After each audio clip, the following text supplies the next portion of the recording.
шувуудынхаа тухайд бол ямар вэ гэхээр энэ шувуунаас гарч байгаа өвчлөл хүнд халдах те бас хүнээс малд халдах, малаас хүнд халдах ийм эрсдлүүтэй хүнд өвчин үүсдэг учраас энэ бол үнэхээр урьдчилан сэргийлж судлах шаардлагатай байд юм аа. Энэ Солонгос улсын тусгай хамгаалалтай газрын шувуу судлалын хүрээлэнгээс одоо 5 судлаач маань ирээд одоо 21 орчмын жижиг шувуудын судалгааг бол хийж байна. Яг зөвхөн жижиг шувуудыг судалгааг. Ойн тэмрээс үүдэлтэй энэ одоо шувуудын нутгалдаг энэ газар нутгийг багасгах юм бол те энэ бол шуудад маш бүр нэлээд хүнд юм одоо цохилт болох юм аа гэж.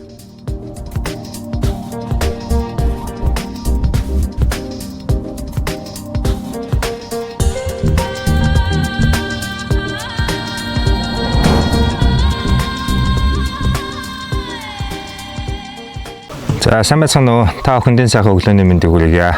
За манай подкаст өнөөдөр хаантын одоо тусгай хамгаалалтай газрын тухай өгүүлж байгаа хаантын подкастынхаа одоо цуврал ярилцлагыг хийх гээд Сэлэнг аймгийн Мандал сумын нутагт байдаг Алдарт Хонин нуг гэдэг газарт ирсэн байна. За энэ Хонин нуг гэдэг газар бол манай одоо сайхан ерөө голын маань их байгаа.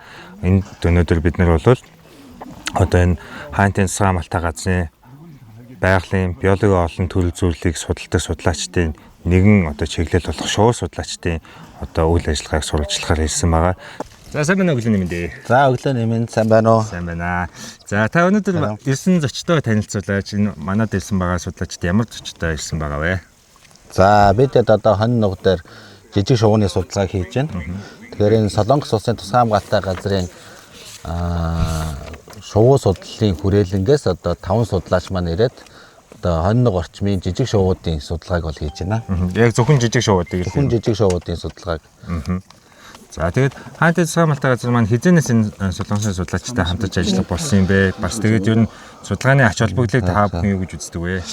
За 2 жилийн өмнөөс бидэд одоо нэг жижиг шувууны судалгааг хамтарч эхлүүлж байна. Тэгээд Монголын талаас одоо байгаль хамгаалагч нар болон тусгай хамгаалалтай газрын мэргэжилтөө Солонгост очиж туршлага судлаад тэгээд буцаж одоо солонгосууд маань одоо Монголд ирээд шувууны судалгаануудыг бол хийж байгаа. Энэ хөтөлбөр юм байна тий. Энэ шувууны судалгааны гол зорилго болохоор ерөнхийдөө энэ жижиг нүүдлийн шувуудаар тээгддэг одоо энэ хачигны халдварт өвчин болон одоо бусад нөгөө нэг жижиг шувуудын өвчнийг бас мөн давхар судалж байгаа. Одоо энд ингээд дээж авч байна тий. Цусны дээж авч байна, хоолооноос арчилсан авч байна гэх мэтийн олон төрлийн шинжилгээнүүдийг бол авч байгаа. Ер нь манайхаас солонгос руу шувуу нүүж очдөг гинөө.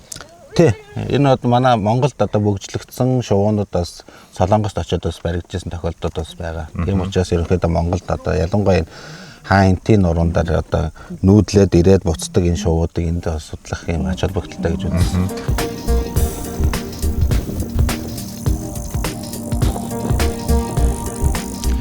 За сайн байцгаана уу. Хаантын подкаст та бүхэнд одоо Алдарт Хонин нугасаа мэдчилж байна. Өнөөдөр бид нэр бүгд найрамдах Солонгос улсаас зочлон ирсэн шувуу судлаач одоо их мөдтэй ярилцсанаа.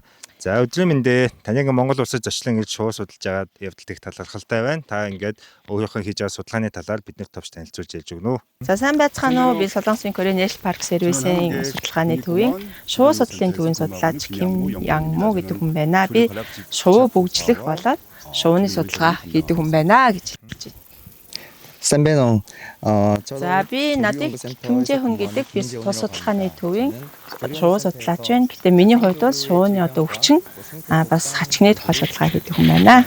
За би ингээд Монголоос ингээд бүгжилсэн шувуунууд Солонгост очиж тааралцдаг гэдгийг бол сонссоо. Тэгээ манай хаантын хамгаалалтай газарт та бүхний ирж одоо энэ шувуу судалж байгаа гол зорилго одоо судалгааны ач холбогдлыг юу гэж та хэлэх вэ? 2009 онд Монгол бүгжлэгдсэн шувуу тий одоо Солонгост бас дахиж баригдчихсэн тийм байгаа. За нүүдлийн шуудад хамгийн их одоо хийдэг түгээмэл судалгааны нэг бол энэ шувуу бүгжлэг судалгаа байгаа. Энэ шуудын нүүдлийн замыг тодорхойлох юмар энэ одоо судалгаа хийдэг байнамаа. За тэгээ таны судалгааны одоо ач холбогдлыг та юу гэж үзэж байгаа вэ? Одоо ингээд шувуунд одоо тохиолддог одоо өвчин хачиг нь одоо хүн болон малд одоо бас одоо эрсдэлтэй байдаг уу? Ерөнхийдөө энэ шувуудыг судалж байгаа тийм шувуунаас гарч байгаа өвчин нь уур амьсгалын өөрчлөлтөд ямар нөлөө үзүүлдэг юм бэ гэхээр энэ шувууны өөрийнх нь одоо гарч байгаа хачиг болоод энэ амьтдад гений өөрчлөлт мутац дэх ордог байгаа. Үүнээс үүдэлтэй өвчин бас тийм шинээр гардаг байгаа. чухал бүхлийнхэн тухайд бол ямар вэ гэхээр энэ шувуунаас гарч байгаа өвчлөл хүнд халдах те бас хүнээс малд халдах, малаас хүнд халдах ийм эрсдлүүтэй хүнд өвчин үүсдэг учраас энэ бол үнэхээр урьдчилан сэргийлж судлах шаардлагатай гэдэг юм аа гэж. За тэгээд судлаач хүний хувьд та одоо өөрөө ямар шувуунд дуртай вэ? Монголд ирээд хамгийн харахыг хүсэжсэн шувуу танд юу байгаа вэ? Та өөрийнх нь төрөл зүйлийг хэлж өгнө үү? За Монгол улс бол ямар вэ гэхээр ерөнхийдөө зүүн өмнөд Азийн очиж үндэгэлдэг тэр шувуунуудын хамгийн гол нүүдлийн бүс нутаг. Яа тэгэхээр тэр шувууд Солонгосч үндэгэлдэг, Монголд очиж үндэгэлдэг, бас Сибирь очиж үндэгэлдэг тий. Тэгэхээр их Монгол бол өөрөө энэ газар нутаг нь шувуудын хувьд хамгийн одоо гол газар юм аа. За ямар ч хэлсэн одоо ийм чухал газар тий Монгол орны хувьд одоо уур амьсгалын өөрчлөлт явагдах, дээр нь гал төмрөөс, ойн төмрөөс үүдэлтэй энэ одоо шувуудын нутгалдаг энэ газар нутгийг багасгах юм бол тий энэ бол шуудад маш бүр нэлээд хүнд юм одоо цохил болох юм аа гэж. За энэ удаагийн судалгаагаар би өөрөө одоо яг харахыг хүссэн. Радис Бовло гэдэг шувуу үнэхээр харахыг хүссэн. Гэтэ энэ удаадаа бид нэр тэр шувууг барьж чадсангүй. Дараагийнхаа судалгаагаар тэрийг би одоо судалж чадах байхаа гэж бодсон. Би хувьд бол далайн шувуунд дуртай гэж чинь далай дотор цагтай. Гэхдээ Монголд бол яг түүнтэй төстэй шувуу байдаг. Гэтэ цаашдаа ч гэсэн би энэ шувууг одоо судалнаа харна гэж байгаа. Тэгээд энэ дэлхийн дулаар уур амьсгалын өөрчлөлт бол ингээ хүмүүст ингээ зүгээр нэг зурагтай гардаг мэдээ юм шиг одоо тийм чихэнд нь дасал болсон байдаг. Гэхдээ та бүхэн бол шинжлэх ухаанд үндэслэн дүгнэлт гаргадаг учраас энэ дэлхийн дулаар гэж үнэхээр бодиттой зүйл болж байгаа юу? Тэгээд тэрний эсрэг хүн болгоныг хийж ядах энгийн зүйл юу вэ? Энэ миний асууж байгаа сүүлийн асуулт байгаамаа. За ямар ч байсан энэ бол одоо миний хувьд бол дэлхийд дахин шувуу судлах ажил гэдэг бол маш их нийтлэг хэрэгжиж байгаа. Гэхдээ хүмүүс эхлээд хамгийн түрүүлээд энэ нүүдлийн шуудыг хайрладаг те түүнийг бас ойлгодог байх хэрэгтэй гэж байна. За бидний энэ удаагийн хийсэн судалгааны ажил маань ч гэсэн тийм одоо энд байгаа хинтийн судлаачид байгаль хамгаалагч нар шувуу судлах тухай зааж сургах те бид юмаа дамжуулах тэгээд цаашдаа энэ шувуу судалгааныхаа ажлыг хөгжүүлэх ийм зорилготой байгаа гэж. Ерөнхийдөө Монголд би сая ирээд ингээ харсан чинь тийм манай 5 хошуу малууд нэлээд их байна. Тэгээ уур амьсгалын өөрчлөлтийн улмаас одоо энэ шуунд байгаа хачиг байна шүү дээ. Энд бол одоо генийн мутац өөрчлөлтүүд их ордог. Энээс дамжуулаад зөндөө олон хүчин гарах болох боломжтой. Тэгээ одоо хамтарч хийсэн судлаачид маань бас хүмүүстэй иймэрхүү хэрвээ асуудал гарах юм бол бидэнд яаралтай мэдэгдээд одоо тус юм болоорой гэж. За мэдээж монголчууд маань өөсөө 5 хошуу малындаг хайртай тийм болохоор гент юм олноор өгөх ч юм уу хорогдох энэ асуудлыг хамгаалахын тулд урьдчилан сэргийлэхийн тулд энэ бол их чухал шүү гэж хэлмээр байна гэж. За ингээд та бүхнийг одоо тэр хол газраас энэ дэлж одоо тий Монгол орны шуудыг судалж одоо энэ ирээдүйд урчиж болох эрсдлээс урьдчилан сэргийлсэн ийм сайхан судалгаа явуулж байгаад маш их баярлж байна. Тэгээ та бүхний цаашдын ажил амьдралд одоо улам их өндөр амжилтыг хүсье. Баярлалаа та бүхэнд. Та бүхэн маань бас Солонгос улсад очиж туршлага судалж ажилласан гэсэн. Тэр нь юу хийсэн бэ? Юу хийдэг вэ? За ерөнхийдөө хаан тусгай хамгаалалттай газрын байгаль хамгаалагч нар мэргэжлүүдээ очиж одоо Солонгосын одоо мэргэжлийн шувуу судлаач нар маань бидэд одоо хичээл заах, туршлага судлуулах те одоо шувуутай яаж харьцах уу, яаж хэмжилт хийх үү иймэрхүү бүх юмнуудыг зааж сургадаг. Байгаль хамгаалагч маань өөрөө бас ингэ эрдэм шинжилгээний ажилд нэг давхар хийж штэ тий. Тийм мөн байгаль хамгаалагч нар оролцоод ингээд цуг явж байгаа байна. Та ч өөрөө болоо хөхтэй амтан судлаач шүү дээ. Би жижиг хөхтэй амтан судлаач. Жижиг хөхтэй амтан судлаач. Одоо тэгээд шувуу судлахлаар бас ялгаа юу вэ? Ер нь бол ялгаа байна. Тий. Наазахын одоо биеийн хэмжилтүүдээс нь ахуулаад өөр тийм байна. Тэгээд зүйлийг одоо таньж одоо таних ямар шинж тэмдгүүд байдгийм байна ч гэдэг юм уу те. Ер нь бас жижиг хөхтнөөс баг зэргийн ялгаатай. За одоо удахгүй бас Солонгосоос дахиад уур амьсгалын өөрчлөлтийн чиглэлээр судлаачдын баг явж ажиллана гэж хэлжсэн тий. Одоо энэ карбон одоо шингээлттэй холбоотой. Тэгээд энэ ямар үйл ажиллагаа болох вэ? Энэ хараад байхад энэ хаантай тусгай хамгаалалттай газар маань гадаад харилцаа маш өргөн юм шиг байна. Тэгээс надад санагдаж байна. Бусад гадаад харилцааныхаа талаар тавьж танилцуулж өгөөч.